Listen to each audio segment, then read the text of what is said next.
Good afternoon, my friends. This is Paul, and today I'll be reviewing for you Suika Game Planet for the Switch 2. Not Suika Game Planet. This isn't a mini-game compilation about watermelons. This is a follow-up to Suika Game, which was a charming little indie puzzler where you dropped fruit down onto a square playing field, kind of like what you would do in something like Tetris or Kirby Star Stacker, and every time you matched up a fruit, those fruits would turn into a larger fruit, and you'd just keep going through this chain of bigger and bigger fruits until you made a watermelon. And then you just try to keep up as much as you can before the fruits overtake the screen. And that was really all there was to it, but a lot of people included that in some of their best games of 2022 video, because they thought it was just so addicting. Now, I personally never bought the original Suika game, mainly because I'm not the type of person that likes to chase trends, and so I just thought, if everyone else likes this game, then it's probably terrible. Thankfully, over the years, I've gotten a little bit better at being okay with trying trendy games. And so when Suika Game Planet just dropped kind of out of nowhere on the eShop, I thought, you know what? It's only $3.75, and I've got lots and lots of eShop money, so at least I won't be paying out of my own pocket. So I downloaded it, played it for a few hours, and discovered, yeah, you pretty much have seen everything after a couple of hours. But it's that kind of simple to pick up and play puzzle game that made games like Kirby Star Stacker, Alleyway, and Tetris so addicting. It doesn't have to have the deepest story or crazy mechanics to be interesting. It's just got to give you that quick burst of dopamine that you get from solving a puzzle. The main gameplay hook of Suika Game Planet is basically identical to its predecessor, just with one major difference. And that's that instead of dropping the fruits onto a square, you drop them onto a circle. I wonder if this game was inspired by the Super Mario Galaxy movie. Or maybe they thought, you know what, there's not really a whole lot of puzzle games that involve circles, so let's try to think outside the box, literally, because it's a circle. Didn't even script that. And so it just adds a whole different way of thinking about how you want to stack the fruits. Now, you don't get any power-ups or anything like that, but you do get what's called super evolution. I don't really know what triggers it, but sometimes the game will change to a new music track and all the fruits will start smiling, and as you keep creating combos of fruit, you'll extend the amount of time that you have in this bonus mode, and it'll basically just increase your points. There's no timer. Nothing in this game ever requires you to go super quickly unless the fruits start to squeeze outside of the circle. You do have a couple of seconds before you'll get a game over, but basically, as long as the fruits are within the circle, you can keep going, you can wait as long as you want. In fact, sometimes I found that it was actually helpful to take my time, because you're inside of a fruit planet, and so therefore the fruits are going to move differently than they would in, the regular old playing field, because it's fruit juice. And so you get fruit juice gravity circular physics. Bet you didn't think you'd ever hear that in a puzzle game. And so sometimes the fruits move just a little bit too slowly, but if you're patient enough, maybe two identical fruits can link together, and you don't even have to make any move on your own. And I think it's great that you can balance out patience and quickness, and not feel like the game is rushing you to make a move, like, again, its contemporaries like Tetris would do. Now, the way that you move the fruits is that you drop them from a UFO. And you can move the UFO all around the circle. You can even speed up the UFO if you want to go faster. And that's about it. There is a slight story to this game to give just a little bit of backdrop and lore, although it's not really much to write home about. You kind of see everything there is to see when you boot up the game, and it has a little storybook sequence. And then you have the characters explaining a few things, but that's about it. I even tried resetting the game to see if maybe the story would reappear.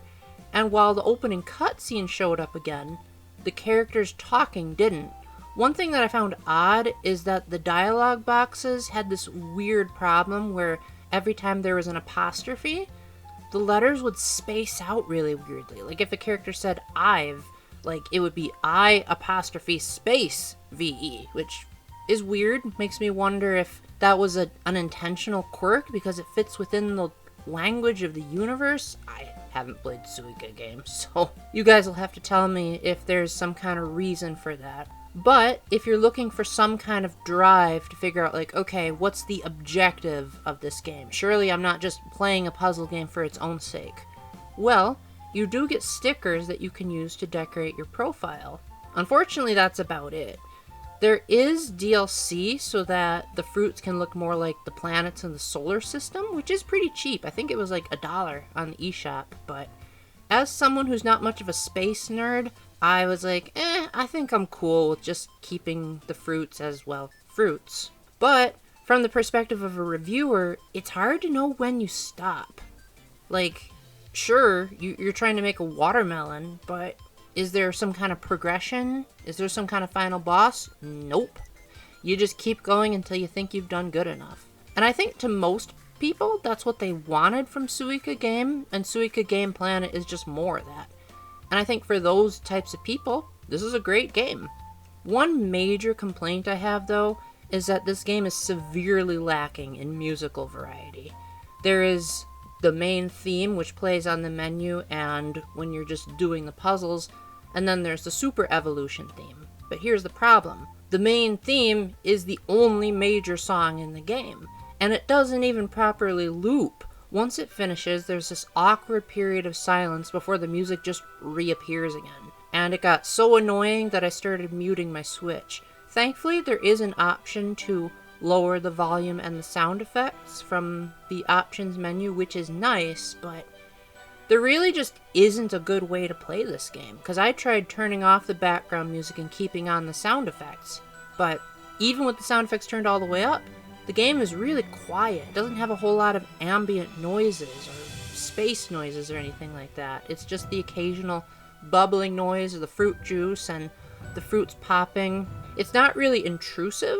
It's probably not going to give anyone sensory overload, but it is unfortunate that the audio is one of the worst parts of this game. But if you're deaf, you're really not missing out on anything. Suika Game Planet was a lot of fun, even if you've seen everything there is after just a couple of hours. But if you don't have Switch Online and you're looking for those quick pick-up-and-play puzzle games like Tetris and Kirby Star Stacker, I know I've said that too many times, this is the perfect game to do it. It may not be free like those games if you had a Switch Online membership, but it is cheap enough that I think the average person would probably not feel too bad actually spending the money for it. Now, depending on which system you get this on, you actually get a slight discount, but honestly, it's not really that much of a discount. The Switch 2 version is $3.75, whereas the Switch 1 version is just a flat $3. Yeah, I don't think you're missing too much. But as it is, you're getting a good value no matter which system you get it on. Now, one thing to keep in mind is that it is an eShop only game, so you can't rent it, but this is the kind of game that's so short and so pick up and play that I feel like a rental is kind of a waste of time. And for the price that it is, I think you're getting a lot of good value. Don't expect a crazy story, and the music and sound effects are kind of awful, but apart from that, it's a lot of fun once you master the system, and it's really satisfying seeing the fruits gradually disappear, and the feeling that I got when I made a watermelon was absolutely phenomenal. I highly recommend this game to anyone who likes simple puzzle games, but if you didn't like the first Suika game, I don't think this is going to change your mind. And if you're just like, I just do not want to pay $3.75 for this, then Switch Online has a whole bunch of free games on the Game Boy and Nintendo 64 and all those systems for you. So either way, if you pay something, you do have some good puzzle games out there on the Switch or Switch 2. So with that, thank you very much for watching. I hope you all have a wonderful day, and until the next time, remember to keep the faith, stay epic, and God bless. Bye!